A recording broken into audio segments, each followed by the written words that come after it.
So let's take a look at how we can create this.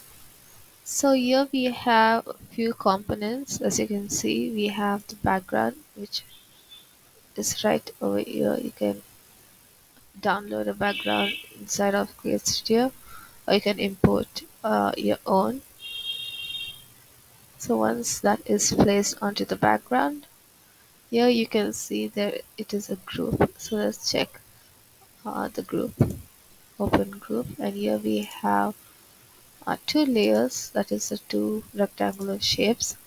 The back one, which is some sort of peachy shade, peach orange shade, and the white on top.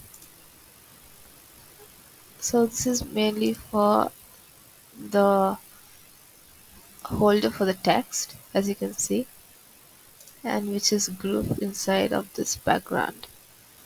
So back bottom is under position, and as you can see here, it comes from top to the bottom with a little bit of bounce, which is quite nice. And as for the title, we can pick it up in Studios. Simply drag the text element onto the screen, and you can edit your text, change all the properties according to how you want your text to look like. And this has the animation left.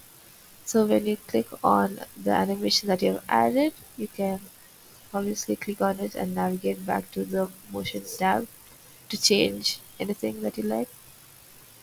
So after clicking, it has opened the animation that I've selected.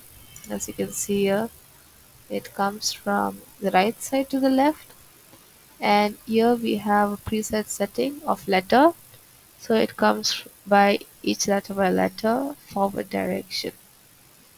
So when I click back on it, let's take a look at the entire thing, one letter at a time, which is quite easy to do.